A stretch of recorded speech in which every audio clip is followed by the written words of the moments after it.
வணக்கம் சொந்தங்களே, அன்னைஸ் கிச்சன் இருந்து உங்கள் அம்மா சிஸ்ரேகா சுந்தர். இன்றைக்கி நம்ம கிச்சனில் பார்த்தீங்கன்னாக்கா கீரையை வச்சு தான் நான் ஒரு சாம்பார் செஞ்சு காட்ட போகிறேன். அதுக்கு என்னென்ன பொருள் வச்சுக்கணும்னு பார்க்கலாம் வாங்க.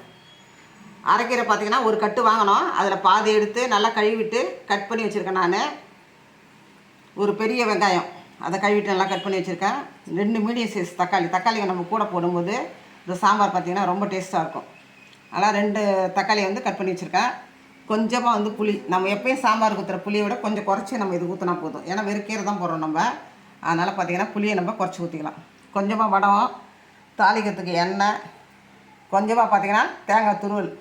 இது ஆப்ஷனல் தான். நம்ம இறக்கும் போது இந்த சாம்பாரை இதை போட்டு நம்ம ஒரு கிண்டு இறக்கணும். இது ஆப்ஷனல் தான். வேணுன்னா நீங்கள் போட்டுக்கோங்க, இல்லைன்னா விட்ருங்க. இது 200 கிராம் அளவுக்கு நான் துவரம் பருப்பு எடுத்து வேக வச்சு எடுத்து வச்சுருக்கிறேன். தேவையான அளவுக்கு உப்பு, நம்ம தேவையான அளவுக்கு மிளகாய்த்தூள், குழம்பு மிளகாய் தான் சேர்த்துக்கலாம். எப்படி சேர்த்து பார்க்கலாம் வாங்க. அடுப்பத்தை வச்சாச்சு. நம்ம அது மேலே பாத்திரம் வச்சுட்டோம். பாத்திரம் நல்லா காஞ்சிடுத்து. இந்த வெங்காயம் தக்காளி வதக்கிறதுக்கு மட்டும் கொஞ்சமாக நம்ம எண்ணெய் ஊற்றிக்கலாம்.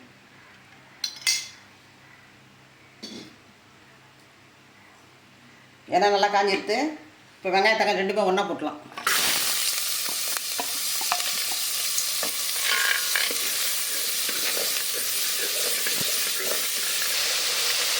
இந்த வெங்காய தக்காளிலாம் வதக்கிட்டோம். இப்போ இந்த குழம்புக்கு தேவையான அளவுக்கு தண்ணி சேர்த்துக்கலாம்.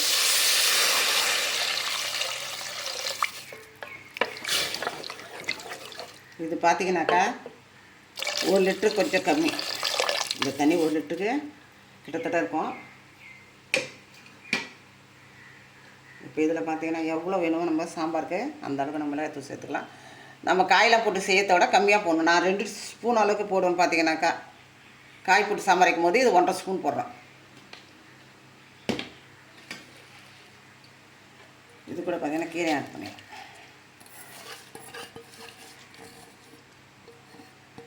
பருப்பு ஊற்றும் போதே நம்ம உப்பு சேர்த்துக்கலாம். இப்போ எதுவும் உப்பு சேர்க்க தேவையில்லை. கீரையும் இந்த வெங்காய தக்காளி நல்லா வேகட்டும். ஒரு 5 நிமிஷத்துக்கு மேலே ஆகும். பார்த்திங்கன்னா நல்லா வேகட்டும். வெந்ததும் நம்ம பருப்பு ஆட் பண்ணிக்கலாம்ல. இந்த மாதிரி அரைக்கீரை, சிறுகீரை, அகத்திக்கீரை இந்த மாதிரிலாம் போட்டு சாம்பார் செய்யும்போது சூப்பராக இருக்கும். பார்த்தீங்கன்னா நம்ம இதே மெத்தடில் நீங்கள் செஞ்சீங்கன்னா அருமையாக இருக்கும். கீரை பிடிக்காதவங்க கூட விரும்பி சாப்பிடுவோங்க இந்த சாம்பாரை. 5 நிமிஷம் ஆகிட்டு கீரை பார்த்திங்கன்னா வெங்காயம் தக்காளி கீரை எல்லாமே நல்லா வெந்துடுது. இது கூட பார்த்திங்கன்னா பருப்பு நம்ம சேர்த்துக்கலாம்.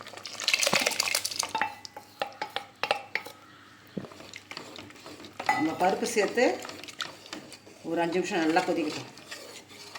நல்லா கொதி வந்ததும் இந்த புளி ஆட் பண்ண வைப்போம். தேவையான அளவுக்கு நம்ம உப்பு இதில் ஆட் பண்ணிக்கலாம். உப்பு போட்டதும் நல்லா கலந்து விட்டு பண்ணிப்போம்.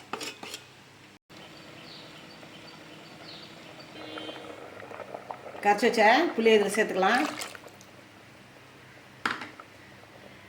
இந்த தேங்காய் துருவலும் இதில் போட்டுக்கலாம். சும்மா ஒரு கொதி வந்தால் போதும். பார்த்திங்கன்னா இதுக்கு பார்த்திங்கன்னா வடம் தாய்ச்சா தான் சூப்பராக இருக்கும்.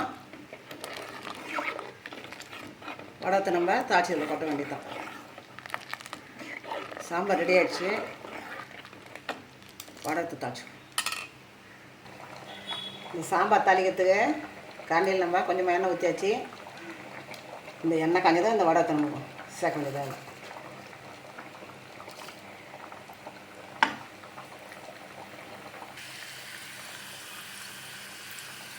வடம் பார்த்திங்கன்னா நல்லா பொரிஞ்சிட்டு இப்போ நம்ம பெருங்காயம் கூட ஆட் பண்ணிக்கலாம்.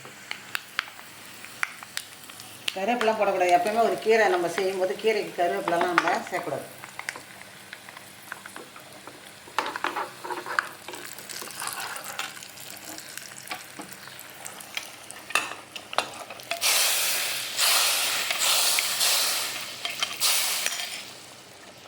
அவ்வளோதான், சாம்பார் ரெடி ஆகிடுச்சு. வேறு ஒரு நான் பாத்திரத்தை மாற்றி காட்டுறேன். நம்ம அன்னைஸ் கிச்சனில் பார்த்தீங்கன்னா இன்றைக்கி அரைக்கீரையை வச்சு தான் நான் சாம்பார் செஞ்சு காட்டியிருக்கேன். இதே அளவில் பார்த்தீங்கன்னாக்கா எல்லாம் போட்டுட்டீங்க. மிளகாத்தூள் மட்டும் திட்டமாக போடணும். நம்ம எப்போயும் வைக்கிற காய்கறி போட்டு வைக்கிற சாம்பாருக்கு மாதிரி போடக்கூடாது. மிளகாத்தூள் கொஞ்சம் குறைச்சி போடுங்க. புளியும் அதே மாதிரி குறைச்சி போடுங்க. குறைச்சி போட்டு இதே மெத்தடில் நீங்கள் செஞ்சீங்கன்னா அருமையாக வரும். அதே மாதிரி தேங்காய் தூள் பார்த்தீங்கன்னா நம்ம ஆப்ஷனல் தான். தேங்காய் இஷ்டப்பட்டால் போடுங்க, எல்லாம் போடாத விடுங்க. ஆனால் அருமையாக வரும் இந்த சாம்பார். ஆனால் வடவம் தாளிக்கும் போது தான் ரொம்ப அருமையாக இருக்கும். செஞ்சு பார்த்தா எனக்கு கமெண்ட்ஸில் சொல்லுங்கள். லைக் பண்ணுங்கள், ஷேர் பண்ணுங்கள், கமெண்ட் பண்ணுங்கள். மறக்காமல் என்னுடைய அன்னைஸ் கிச்சனுக்கு சப்ஸ்கிரைப் பண்ணுங்கள். தேங்க்யூ.